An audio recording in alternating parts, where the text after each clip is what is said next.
Hey, it's Patrick from J&P Cycles, and as colder weather moves in across the country, riding seasons everywhere are being cut short.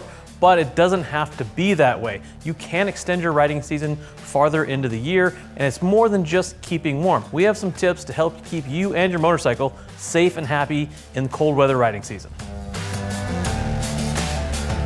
Tip number 1, change your approach. Change your mindset a little bit in cold weather as opposed to warm weather. You need to do things like increase the distance between you and other vehicles, give yourself a little more time. You're gonna be in bulkier clothes, the road surface is gonna be a little bit slicker. Give yourself more distance in between those cars, and when it comes to braking, change your approach there a little bit too. Maybe be a little more rear brake heavy, not so hard on the front brake, get yourself in a bad situation with debris on the road or cold tires. Also, corner entry speed. Slow down just a little bit. Even though you're used to going through that same corner, maybe you've been through that corner a million times, take it a little bit slower.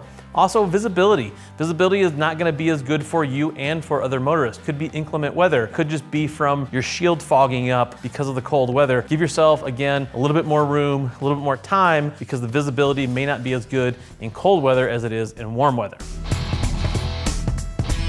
Okay, tip number 2. Road conditions are going to be worse, but they could be worse in a little bit different way than what you're thinking. Let's say if you have a nice sunny day, you want to get back out on the road. Well, if you go from a sunny area to a shady area, there could be moisture in those shady areas that's still frozen from the night before. They don't get the heat on them, they don't have the sun, the ambient air temp's not enough to warm them up. Also, if you've had some snow and the road crews have been out, but now it's cleaned off, you could have sand and ice melt built up, especially into the corners, creating quite a little obstruction when you go through that corner. The other thing that happens in cold months is you could have heaves in the concrete. Those cracks that were smaller before could be a little more aggressive now. So be more careful on the road out there in those colder conditions. Tip number 3, make sure your bike is cold weather ready. Also, always a big proponent of checking tire pressures. That's really important in cold weather, could keep you out of a bind. The other thing is oil, especially air-cooled motors, Harley Davidsons. The oil weight you use is going to matter in the colder temps. I recommend moving down to a lighter weight oil, because in the colder temps, the heavier weight oil is gonna be thicker. It's not gonna circulate as easy through those motors. So running a lighter weight is going to be beneficial in the colder months. Also, if you have an oil cooler on there, if you don't have a valve on it to shut it on and off, it's not a bad idea to add one, and shutting that off can allow your temperature of the oil to come up to temp faster. Battery maintenance. Obviously in the cold, the batteries aren't going to be as proficient in the cold, so make sure you have a battery tender on your bike. Keep those batteries nice and charged before you head out. Tip number 4 is wind protection. If you don't have a windshield on your bike or some sort of fairing, I would highly recommend you add one if you're going to be riding into the colder months. If you don't have a windshield or a fairing, you probably don't have one because of an aesthetic reason.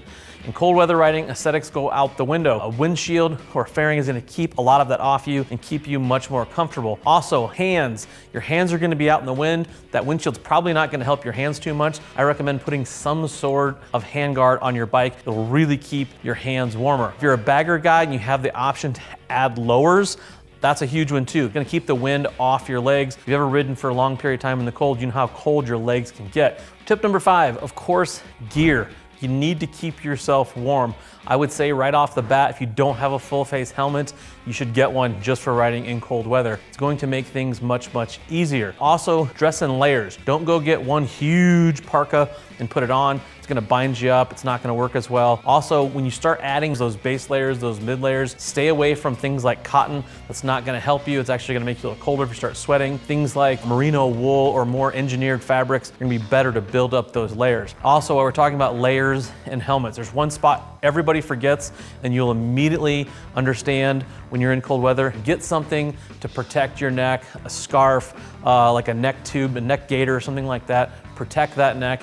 You're going to be much better off for it. If you want to get real hot rod, heated gear. I am a huge believer in heated gear. If you're gonna spend any amount of time riding in cold weather, heated gear is an awesome way to go. There's tons of options. You can just do a heated vest that'll really keep your core warm and keep those core temps up, or you could do the full gambit. You could do liners, you could do gloves. Heated gloves are wonderful. There's tons of options out there. I'll link you to some videos to help you through those. Okay, so if you're saying, you know what, I just wanna get some cold weather rides in, I'm not gonna ride through the winter, I don't wanna make a big investment. Okay, I have a couple of tips for you. Rubber nitrile gloves, just like the ones the doctor uses or a mechanic uses, put those on under your gloves. It'll help break the wind, keep your digits warm. Also, a rain suit. A rain suit will help break a lot of wind. They're waterproof, so they're kind of airtight. It'll help you a bunch just keep that wind off your body. And one last little bonus thing I want to mention is know when to call it a day. I've made myself miserable for mile after mile unnecessarily before. You know what? When you start, that core temperature starts to drop, you're really not gonna get it back. Once you get that cold, you're gonna start to make decisions poorly, and it's just gonna go downhill from there. Don't punish yourself. Know when to call it a day. And as always, if you have any questions, feel free to drop us a comment. Go ride those motorcycles.